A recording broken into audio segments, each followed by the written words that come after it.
Hello everybody and welcome back. And the last time we left our party here in this alleyway where they had been tricked into, well, what they thought was a mugging. Turned out they got jumped, they survived, and the people who attacked them made it clear that they were after Rowan Blackthorn, our little roommate halfling. So, well, he's got a lot of explaining to do, so it's time to go back to the inn and find out why. The party are gathered in the boys' room upstairs in the Duke's League Inn. Everyone is looking at Rowan Blackthorn for an explanation for that fight. Were they after you or us? Donard wants to know. It could have been either of us, says the halfling. They seemed to know me, but they must have followed us for some time. Do you think they were the ones who killed Lucia? Asks Sylvia. No, I don't think so, but they will know who did, says Rowan. I would advise you to wear your armour from now on. The halfling continues. He grasps his collars as his wont and flaps his elbows. Oh dear, oh dear. Less of the old dears and more of an explanation, if you don't mind, says Donard. How do they know you, and why did they call you the nosy one? Where have you been sticking your nose? The halfling says, I suppose I should. It might be safer. Safer? Asks Liz, alarmed. Rowan goes over to his chest at the bottom of his bed and unlocks it. He removes a small bag and tips something into the palm of his hand. Have you ever seen this? The others gather around to look. He's holding a small cluster of dried mushrooms, each as big as a thumb. They have a white stem and a dark top. Black cap, it's called. The party shake their heads. They've never seen it. These are dried. Crumble one up and put it in your pipe, then smoke it. Why? Asks Malin. It stinks. Because, says the little man gravely, it will take you on a magic trip. You'll see things you've never seen before. See even beyond the veil between the realms. You'll know everything, everything that was, and everything that will be. But that's incredible, exclaims Malin. Incredible if it were true, says Rowan, but it's all an illusion, false visions of nothing. But anyone who sees them finds the real world dull and dead. They want to go back, so they take more blackcap. Then more and more. Soon they have to take it just not to feel dead inside. Without it, they become a zombie. That's dreadful, says Sylvia. It is, and I'm ashamed to say it grows well in the 5 Shires. Anyone caught growing it is severely punished, but so valuable is it that there's an illegal trade around it, and it all finds its way to this city. I intend to find out where it comes from and where it goes to. Well, you'll have your work cut out for you, says Carrick. It's so small, and this city is large. It does leave a trace, says Rowan. It does, as you've noticed, smell. It smells worse when smoked, and the people who use it are, sadly, all too easy to spot. You never hear these things about the city and Threshold, says Liz, sadly. And on that note, they call it an evening. Liz and Sylvia are escorted back to their inn, but there is no trouble.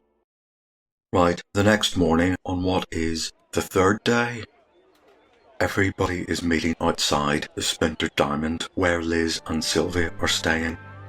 But Donard and the halfling Rowan Blackthorn aren't there.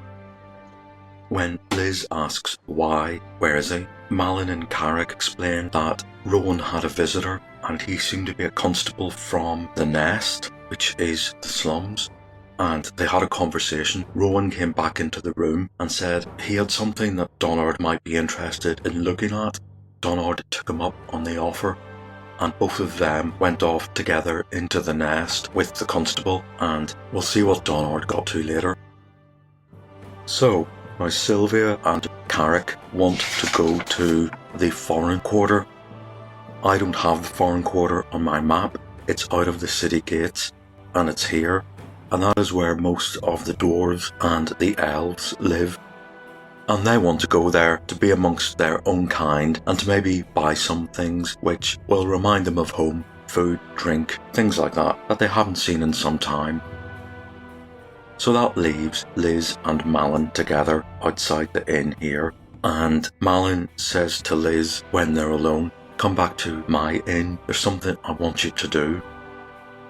And so they go back to the Duke's League, go upstairs, and Liz asks, what is it? and Malin points to the chest at the end of Rowan's bed and says, "That little halfling is up to something. I don't think he told us the entire truth." Liz says, "What makes you think that?" And Malin just says, "I have a hunch." Now Liz kind of reluctantly respects her brother's intelligence. She just shrugs at that one, thinks, well, okay, what is the hunch? And he just says, I'll tell you if I'm proved right. He points to Rowan's chest and says, "Can you pick that lock?" And Liz is a bit horrified. That's not on. You don't go around looking in people's private property. And Malin says, "Yeah, but this little halfling, he nearly got us killed, and I think the reason why is in that chest." Liz reluctantly thinks, okay, I'll try. So let's see if she can pick this lock. 14. Her open locks is 35. Yes, okay. She picks the lock, and Malin starts rooting around the chest. He doesn't seem to find what he's looking for. So he says to Liz, who's sitting on the next bed, "Can you look under his bed? Might be there." Liz sort of reluctantly looks under the halfling's bed and says, "It would help if I knew what I was looking for."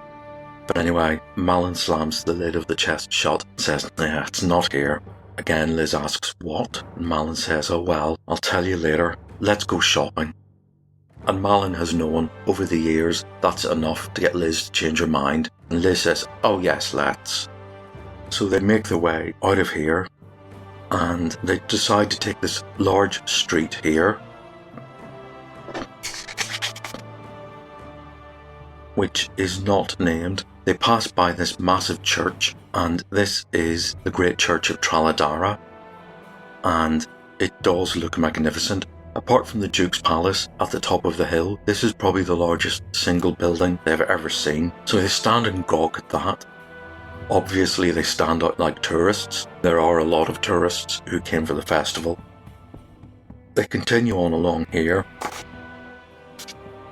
through here, and they are actually into the bad part of town. Things get a little bit scuzzier, but Threshold wasn't that great, so it never occurs to them. Then they come to this seawall, and they decide to go southward here, and this starts looking a bit worse and a bit shabbier, and well, wonder what happens to them in the bad part of town. Rowan takes Donard to a cold stone building in the heart of the nest. There are a couple of people standing around a body lying on a flat slab. She was badly beaten and then stabbed. "What have we here?" Rowan asks one of the men dressed in a constable's uniform. "Local courtesan," says the constable. "We're bringing in the local madam to identify her." As soon as he finished speaking, a middle-aged woman is escorted into the room by another constable. She strides over to the body, takes one look at it and nods. "Ruby," she says. "Don't know her other name. Been in the city about 8 months. She says she was an orphan from Kelvin." Well, they all say that. "Do you mind staying a while we ask her some questions?" says the constable. "What?" exclaims the madam. "It'll only take a minute," says the constable. "We might need your help." Rowan whispers to Donard, "I thought you might be interested in this bit. Not something you see often outside the city." A fifth person in the room steps forward. She is a grey-haired cleric. She holds her hands outward, palms face up, over the body and casts a spell. Nothing happens for a moment, and then a spiral light rises from the corpse. It's like a twisted rope, waving and swaying, emanating a halo of light. Within the light forms the shape of the young dead woman. "Lorks almighty!" exclaims the madam. It's difficult to make out any features, but what you can see of the face looks anguished and frightened. "Ruby," commands the cleric, "speak to us. Do you know the person who killed you?" "Ruby? Who is Ruby?" asks the ghost. "Who are you? Where am I?" "She's confused," says the cleric.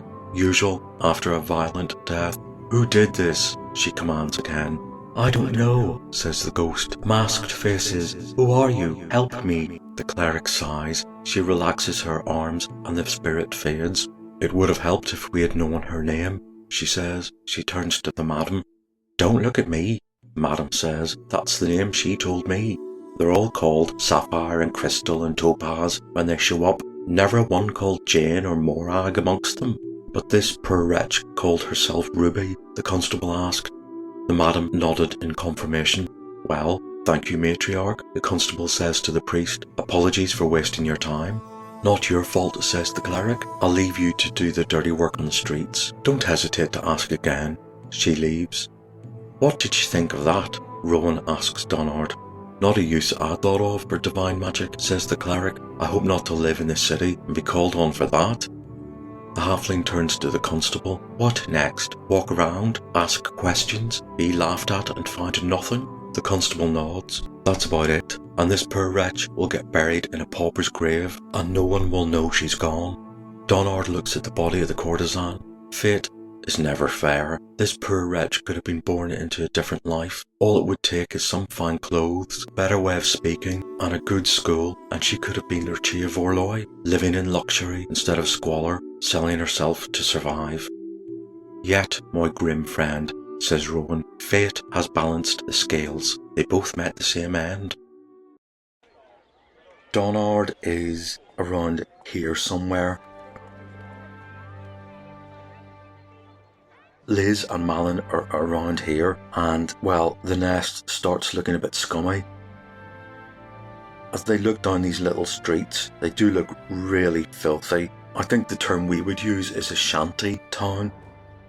There are some solid buildings, but they are filthy and very old. A lot of this is wood, and these streets are extremely narrow, just caked with mud, as are a lot of the people. As much as the finer part close to the old quarter may have looked like Threshold, or at least have some kind of familiarity, this is a lot scummier. There is a bit of a slum on Vogor Isle in Threshold, but it's nowhere near as bad as this. While they're on this wide avenue between the seawall and this, when they get to here, this is called the Street of Dreams, Street of Nightmares. It is much wider and immediately looks much more safe to walk along. So they walk along here. Malin sees a shop here, and the shop is called Harbin's Hocus Pocus. That doesn't say magic shop, then what does? So he says, "I want to go in there," and Liz thinks, "Well, you can't leave me standing here." Malin points to another shop across the street, and it seems to sell useless, colourful things to clutter up your home with. Now that is Liz's idea of paradise. She said, "Yeah, okay, you go to your stupid magic shop. When you come out, find me here." While she's in there, thinking of things for the first time, souvenirs she might want to bring home to their parents, who really have been in the back of their mind for some time. Malin spends his time in this magic shop.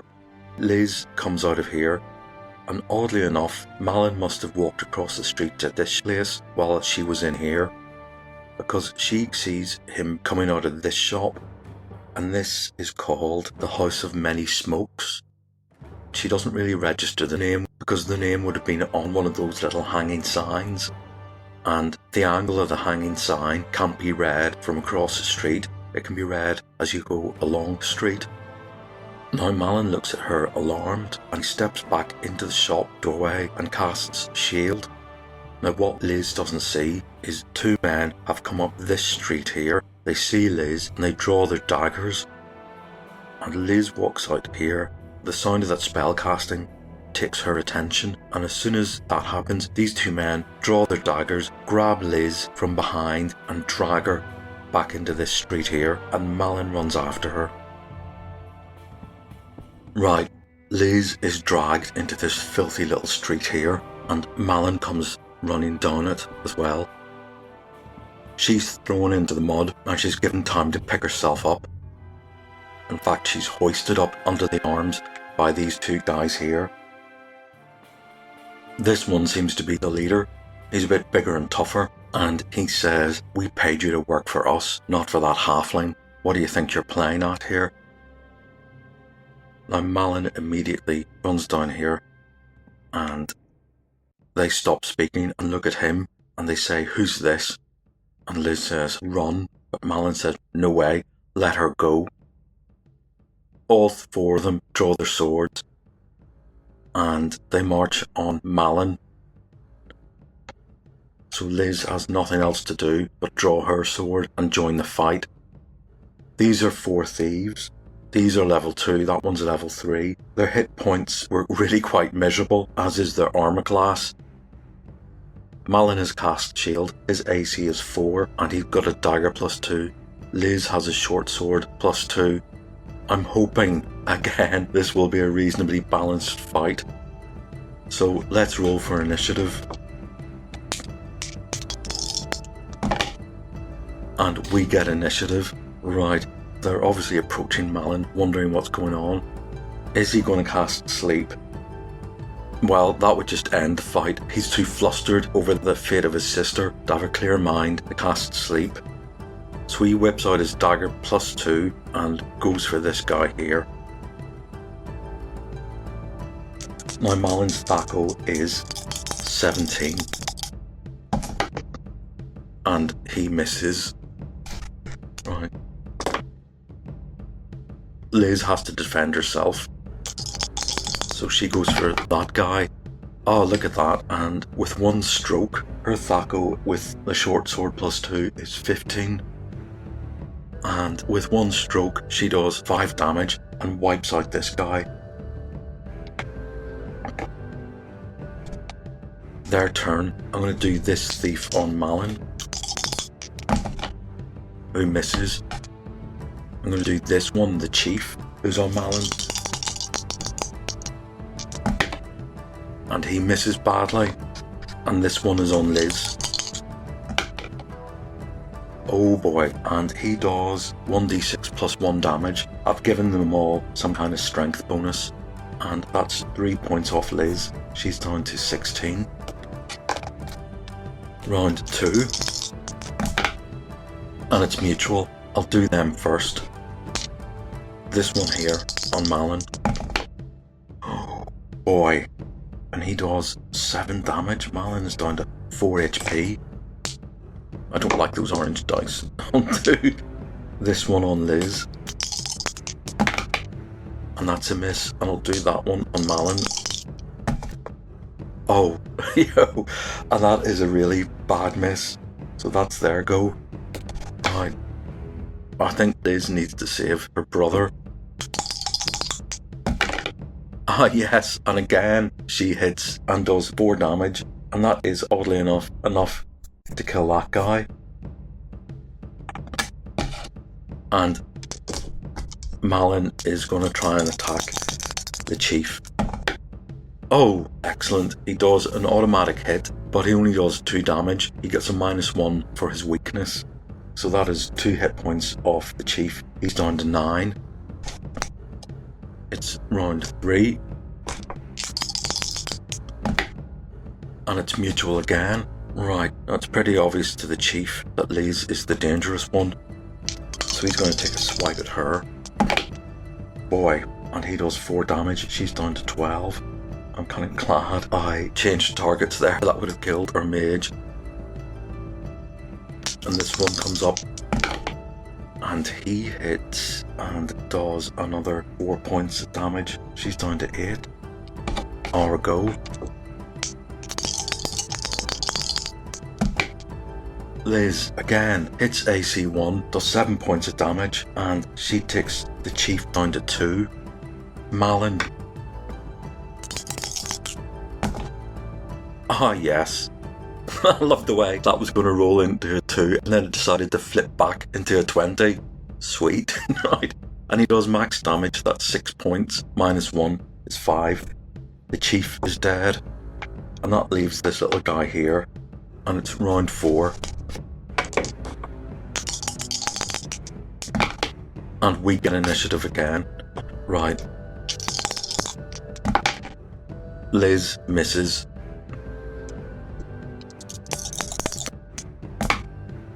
Malin, yeah, his Thaco was 18 with the dagger +2.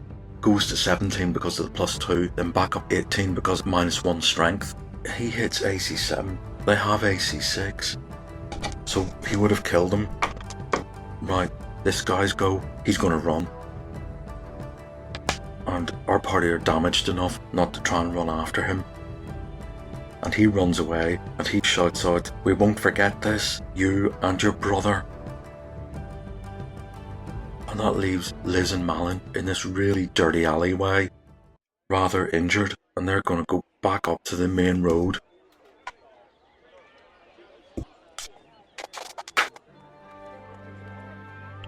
here and make their way along here. They're covered in blood. What are they going to do about those dead bodies? They don't care. They just want out of here. And they're back here. Now they don't know where they're going, but they just know that the street is in the right direction. It's pretty broad, which is good. And it's also looking a bit nicer as they get back to here. And they kind of recognise where they're going, and they make it all the way back to the inn here. Right, so that was their little adventure. Right, it's raining quite heavily outside here, and that has reminded me I haven't rolled for the weather for some time. Right, well that's uncertain. So as Liz and Malin make their way back to the inn, it looks like the clouds are coming over.